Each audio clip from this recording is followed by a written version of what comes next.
Salut, bienvenue dans la vidéo sur les piles réelles. Alors, à date, on a seulement vu des piles idéales.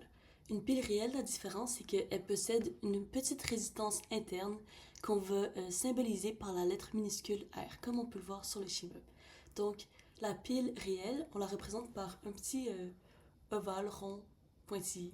Ça représente la pile réelle au complet. Comment est-ce que vous trouvez c'est quoi la différence de potentiel aux bornes de la pile? Ben, disons qu'on passait du point A au point B. Alors, quand on parcourt le chemin pour trouver c'est quoi la différence de potentiel, ben, on peut trouver qu'on a une électromontance de plus E, parce qu'on passe de la borne négative à la borne positive.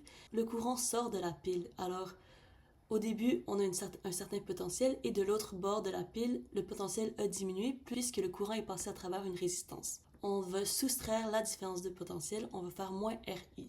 En général aussi, quand on a des circuits où il y a comme plusieurs piles, ben, il est possible que notre pile réelle elles sont en train de se faire recharger. Dans ce cas-là, quand on fait le chemin de A vers B, encore une fois, on gagne une électromotance E. Par contre, comme le courant rentre dans la pile, au début du résisteur, le potentiel est plus petit qu'à la fin. Alors, on va gagner du potentiel plutôt quand on fait ce chemin-là et donc, on fait plus RI.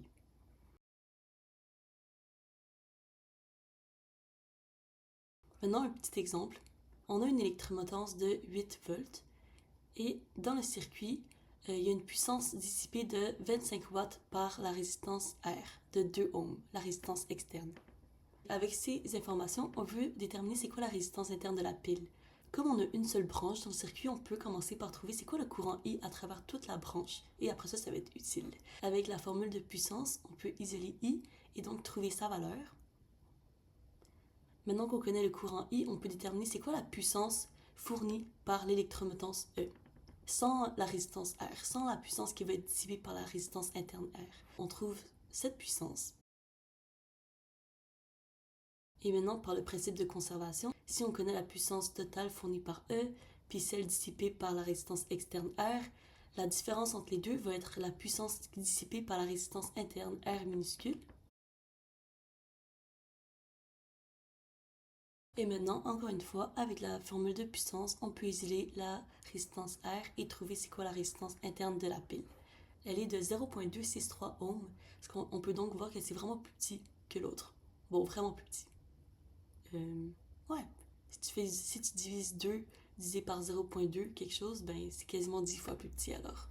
Très petit. Fait que voilà, fin de la vidéo sur les piles réelles. On se revoit dans une prochaine vidéo ou en cours. À plus!